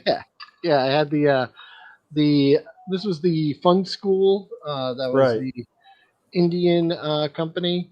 They repurposed the vamp and made the racing Jeep, which is just really cool. That is just screaming to become a spider buggy conversion. Oh yeah, and I didn't have a spider buggy, so I put them in there as a substitute for it until I get one. Gojitron is going to sell me the one that came out last year, the spider buggy, and I'm going to try and convert it to this size. He did tell me that the figures are a little small for that one, but I think with a little, like if I take the interior out, make a new seat for it and everything, I could prop them up on some 3D printed phone books and they could drive it. But for right now, some new stickers on this thing and it would be a pretty sweet spider buggy. It would. Right up the wall. Perfect. I love them. They go perfectly with any other 1/18 or 3 3/4. Speak and he shall appear. Hey, Gojitron. So there you go. So when you guys are done here, go check it out. It's only a 6-minute video, real quick. Cool.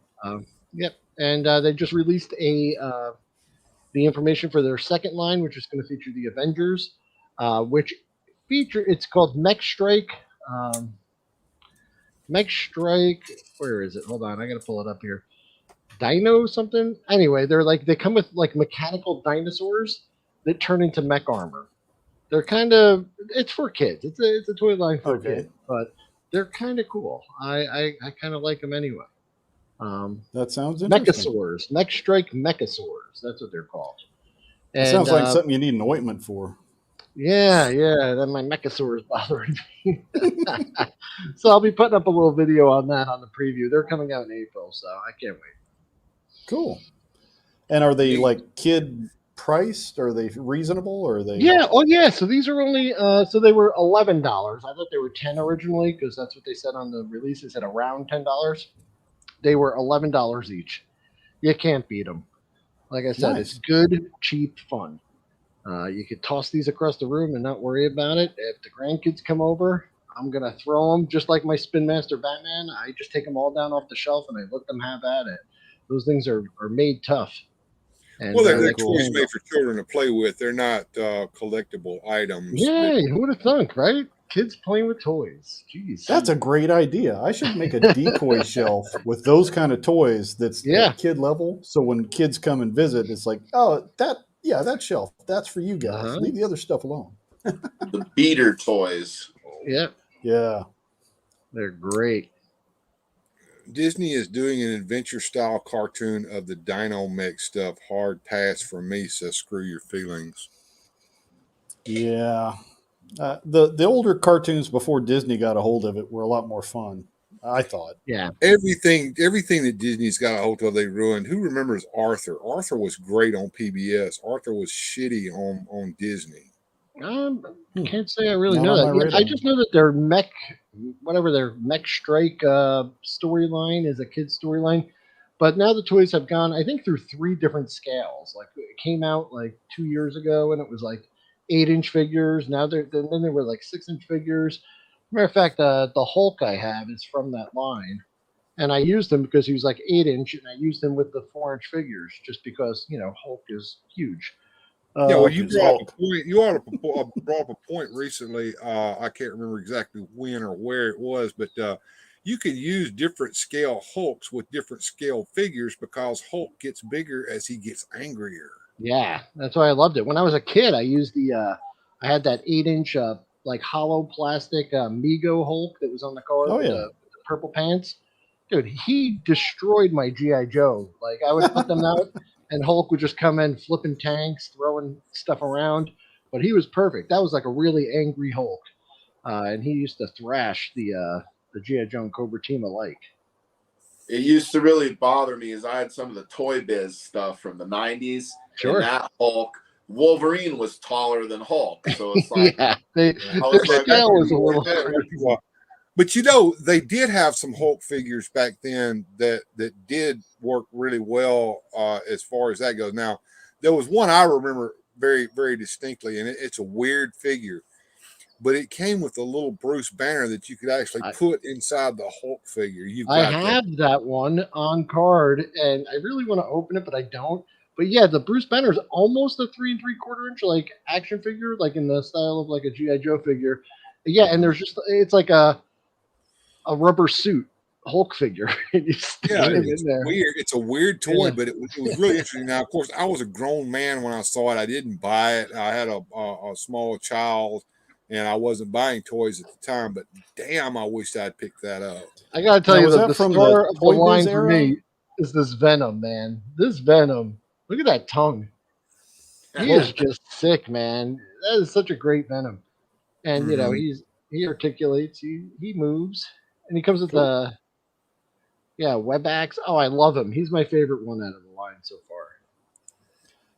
So in a lot of ways, these seem like they're better articulated than the last batch of the 3 3/4 model. Yeah, so those were just 5p away, but they really looked cool. So like if it's like if they combine this level of articulation even with that styling, I think they would be perfect action figures. Like they would be great. Like here's the Thor from that line, who looks really good. I like this style of Thor, right? But he's only 5p away, and sized up against Venom, he should be a little taller. You know what I mean? But I think the custom potential with this new line coming out is really good with some of these heads and accessories from this line. We can make something really, really fun head swaps or something. Because I've been picking these up for like on clearance for like $5 each. Nice. They look great on the shelf. Yeah, they look to me. They look better staying on their card. I've got a couple of those figures. I think I picked up Spider-Man and Captain America back when those were on the shelf, and I never have taken them off the card. And I've got them in a box here somewhere with the other carded figures that I've kept. But the cards are retro feel. There was never a card like that released back in the day. But they look like they could have been released back in the late 80s, and they it just looks better, I think, on card. The figures are worthless as far as articulation goes, but they would be great for a kid to play with, I would imagine. Oh yeah, I think so. Yeah, I mean, Anyway, it's kind of like it's I had a lot more of fun. something. It's art to put on the wall. It's like that's not what I collect. I open my Yeah. stuff. I play with my stuff. So it didn't really hit it for me. But this new line sounds like it's got some potential. Absolutely, absolutely. And Sue Studio's here with us. Hey, Sue Studio, good to see you. Glad you stopped in today. We've had quite a show tonight. We really have, folks. Before I leave today, I'm going to play the sea shanty with Teela again. But before I do that, I've got something totally off the wall that I would like to show you guys. And now that Gojitron is here, this is going to be right up his alley. So I've got something here for us to all spoof, if you will, or Mystery Science Theater 3K. And when this plays, Largo, you can bring your mic back up, and I might be able to unmic both of them so that we can talk during this. And of course, I encourage the chat to have a field day with this thing. In case you don't know how to do this, tonight we're going to learn how to make a sandwich. Oh boy. I've already mastered this skill, Bill. I don't think so, because you've never seen anything like you're going to see now. I'm scared, to be honest with you. Are you ready, folks? Here we go. I'm a little nervous too, but you promised me Don't scare no more me. STDs, Bill. Here we go. I'm in my.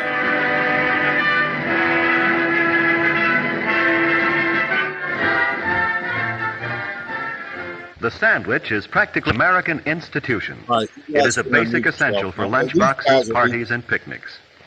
As far as these boys are concerned, well, hamburgers and hot dogs are their idea of a really good meal. But there are sandwiches and Because sandwiches. only little kids. When Sally Gasco and her mother bring guests home for a late snack after a movie, they have something special in the way of a sandwich in mind. Sally calls it tuna rarebit. Let's watch how she makes it. Ew. This is a sandwich Mom, for I wish forks, we had Wonder Bread. an open face creation, in other words, with a cheese, milk, and tuna fish mixture on top. The basis will Adult be sandwiches rye don't bread, sound as good as Mother's kids' idea. to me. She found that the spicy caraway flavor made a good contrast to the bland fish and cheese. Sally puts a cube, about a square inch, of butter into the top of a double boiler. A little butter finds its way into a great many dishes in this kitchen, not only for flavor, but as a blending Everything's agent. better with Blue Bonnet on it.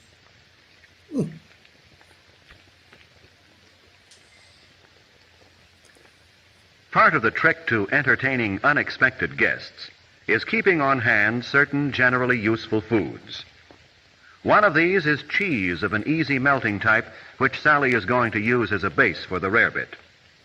To speed the melting, she cuts this into slices in the milk and butter mixture, while Mother butters the bread. Sally is curious about A Mother's simmer little helper flame that she keeps the keeps water in the boiling bathroom gently cabinet. while the cheese is melting, so that Sally can go on to other tasks. She adds the canned chunk-style tuna fish, and notice that she uses a wooden spoon to avoid discoloration of the mixture. Make sure you use the kind with heavy Although oil. the tuna in it. rarebit is fairly substantial food in itself, it is a good idea to add something for variation in color and texture. Mother is making a salad dish: celery, radishes, olives, and pickles. Sally adds potato chips to the menu. They used to be exclusively picnic fare, but they've joined the host of useful accessory foods which make entertaining so much easier and more fun for teenagers. No. The bread was I'd rather toasted have quickly in hamburgers the than broiler, no. and the rarebit is nearly ready to serve. Why is he calling it rare bit? Let's see. What will be the beverage? Mother thinks she'll give the guests Beer. a choice of Coke or milk. When you can offer guests a Why choice don't you easily, mix it's a the gracious Coke with the gesture. milk? How about both? Now it's time to serve. 2 slices of toast are neatly arranged on each plate, and the filling, or perhaps we should say covering, goes on top. Perhaps we should say the Sally gross knows you should serve glass. cream dishes with extra caution, and effective carelessness here is no asset. Mother is a great believer in the aesthetic value of parsley, and of course it's good to eat, too. Now a touch of Tabasco for color and a taste surprise, and there's tuna rarebit A big a la Sally surprise. Gasco. As we said, there are sandwiches and sandwiches. A wise young homemaker using good techniques and equipment and a little imagination can turn a sandwich into festive fare.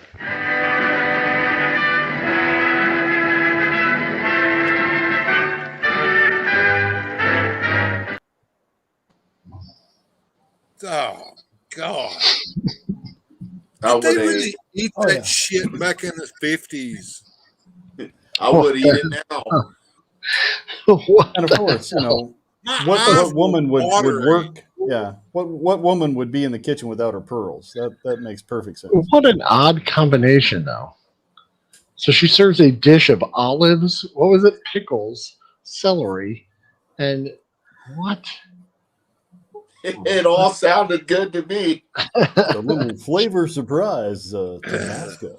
It's All a right, all right, Tabasco. all right, wait a minute. Joneser says all of that shit sounded good to him. Okay, you get to be the one to make that thing and eat it, and then come back to us what the hell it tasted like and what happened to you the next day on the I tour. wish you could play back the part where she was when he says when she's like taking the thing off the stove and he says it was just such a convoluted way of just saying be careful.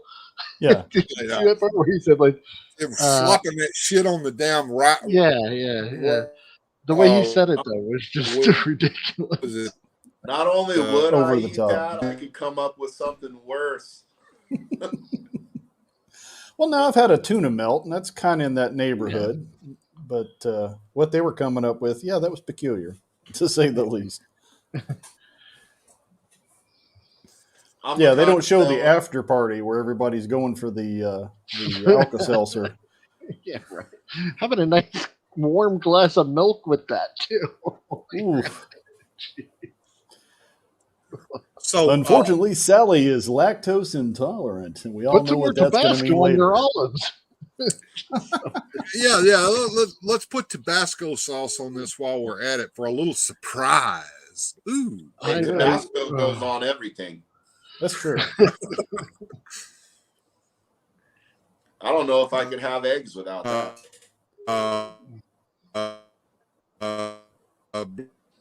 Blue Well, the rest of us are live. Bill is working on it. We're not sure Yeah. about Bill. I love that you leaned into the Max Headroom thing because that is what you do on the screen all the time. It's hilarious. Right. I'm still here. It's just that every time I try to talk, I end up the internet goes. So you know. I It see is your what it arm. is. Oh, yeah, your arm was peeking out from behind the Max Headroom. Yeah. Yeah. Wasn't that about the time period when Mother's Little Helper was amphetamines that the doctor would prescribe? So she'd have a little pep in her step. Because she kind of looked like she was, I'm making sandwiches. Yay! yeah, right. But seriously, who was behind that film? Like, I really think it was the friggin' the tuna pickle olive parsley Tabasco celery association of Casco County. I really think they were behind the making of that film. All I know is Conglomerate. the narrator was the same voice that did the duck and cover videos when I was in school. Yeah, probably. Had that same tone. They all kind of sounded like they just got out of broadcasting school and they Oh couldn't my help to talk god! this way. Bill, where'd about you the get that most video? mundane I'm things. so curious to what he said when she was taking it off the. I want to transcribe it because it was. Yeah, it was bizarre. A mistake here would be no asset to whoever's eating the dish. Yeah, just killed it. It's like, Oh, just be yeah, careful, it's hot cheese or whatever. Let's use $10 words when $5 words will work. Right. But you notice that the guinea pigs were the two youngest. So if they didn't make it through the meal, you didn't see the girls eating any of that stuff. They were just giving it to the boys. Well, actually, the two boys eating the hamburgers and hot dogs, they were the ones that knew where it was at. They were smarter than you know. we're not going to Sally's house. Sally and her mom fixed the nasty food. We're going to go on over here to the drive-in and get us a Are hamburger. you sure it wasn't a parody and it was meant to be like ridiculous? I'm assuming that the thing was real, and I don't know if you guys have researched this, but I have. They ate some nasty shit back in the 50s, and they at one point everyone was enamored of Jello, and taking gelatin and mixing ungodly concoctions and then putting in the refrigerator in a Jello mold and then plopping Oh this yeah, thing out. putting fruit and whipped cream and who knows what. Anything Meat. would go with Jello. Oh, Meat. yeah, meat. Who ever heard of putting meat in gelatin? That's nasty. Well, you know where gelatin comes from, so they're kind of in the same I food group. do. It's made of horse hooves.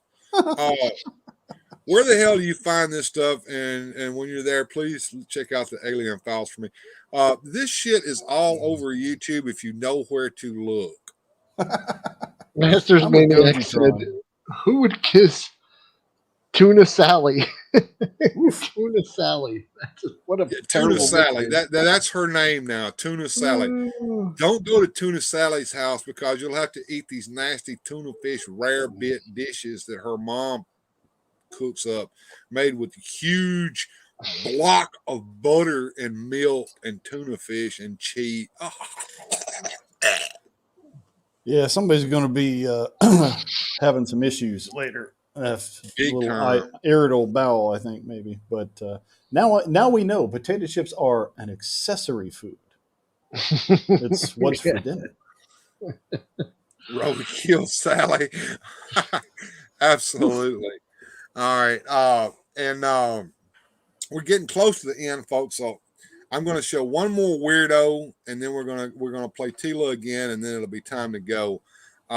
This is something that I found a number of years ago on the internet. I can't help but to share this with you guys.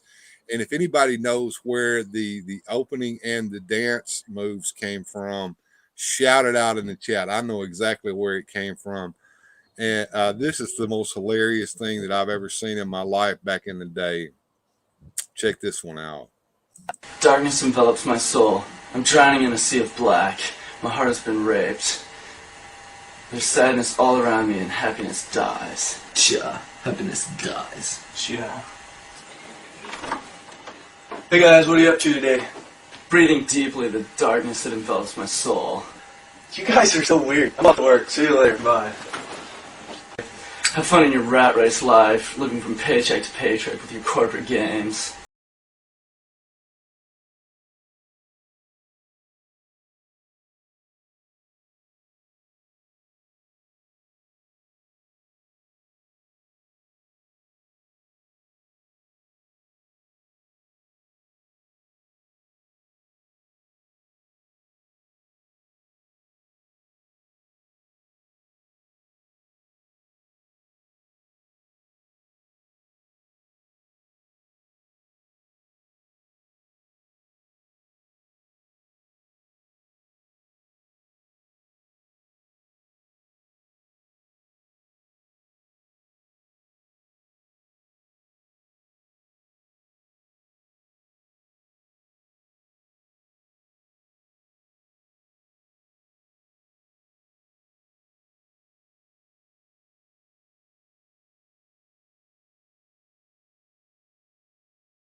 Oh. I'm surprised nobody shouted out where the dance moves and the opening monologue came from.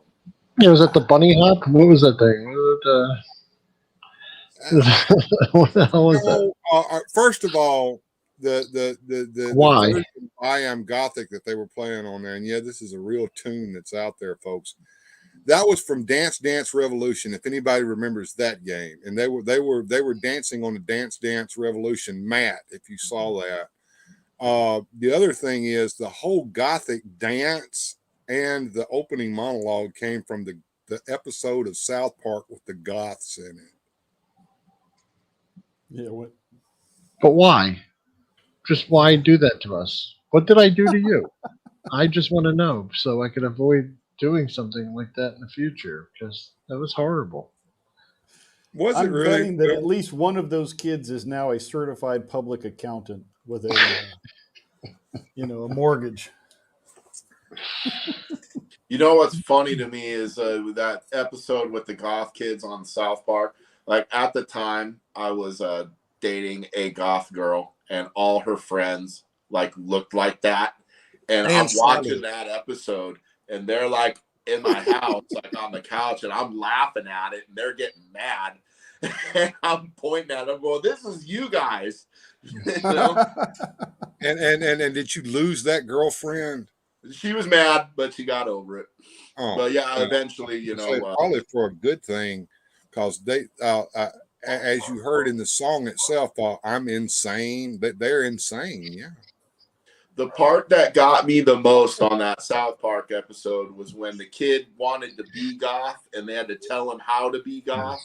And they're like, "You got to be unique, man. You got to be an individual. You got to stand out on your own." Well, what do I got to do? You got to dress like us and listen to the same music we do. I want to be special just like everybody else. Oh, dude, I was dying.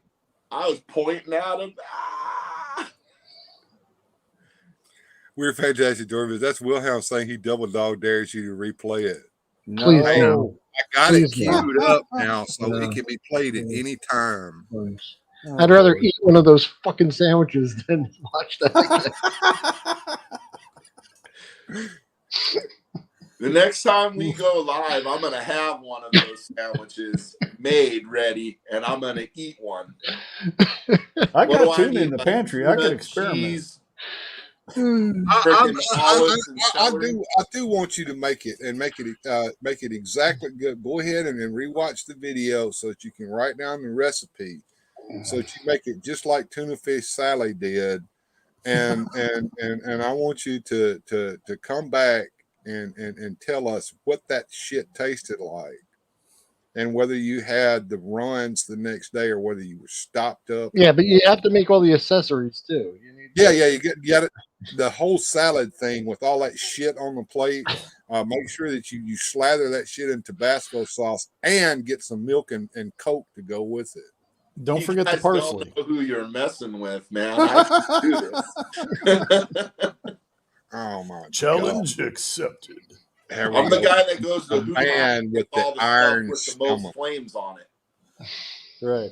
And crunch in some of them flaming hot Cheetos and put in there too. That'll give it a little zest. Got stuff even hotter than that.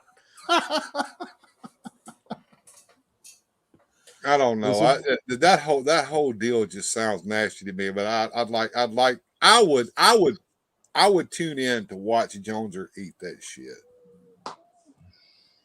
I can do it.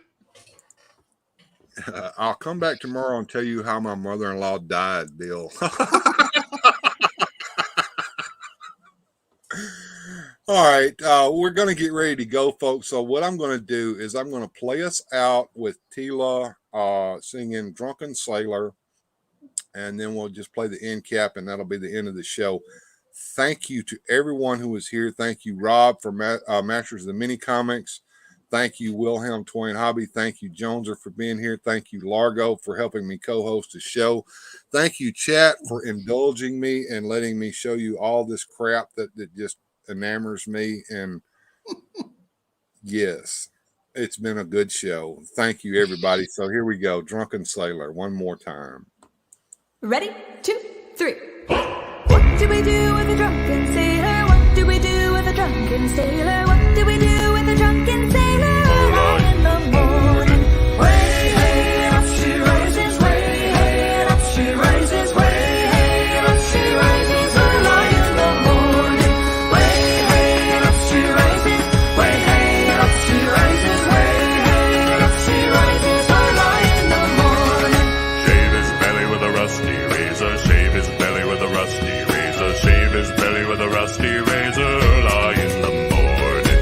Way, hey, up she rises. Way, hey, up she rises. Way, hey, up she rises early in the morning. Put him in a longboat till he's sober. Put him in a longboat till he's sober. Put him in a longboat till he's sober early in the morning. Way, hey, up she rises. Way, hey, up she rises. Way, hey, up she rises early in the morning. Way, hey, up she rises. Way, hey, up she rises. Way, hey, up she rises early in the morning. Stick him in a scupper with a hose pipe on him. Stick him in a scupper with a hose pipe on him. Stick him in a scupper with a hose pipe on him. Early in the morning. Way, hey, and up she rises. Way, hey, and up she rises. Way, hey, and up she rises early in the morning. Give him a dose of salt and water. Give him a dose of salt and water. Give him a dose of salt and water early in the morning. Way, hey, oh, way, hey, oh, way, hey, oh, early in the morning.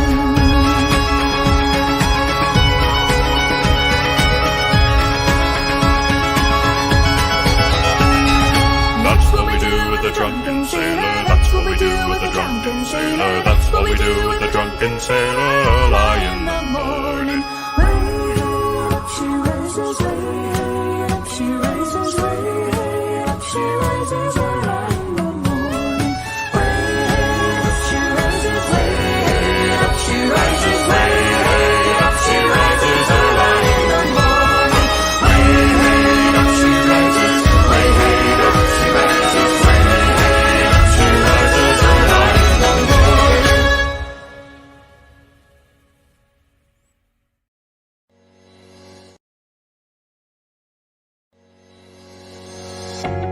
Special thanks to these supporters on Patreon. Without your help, these adventures would not be possible.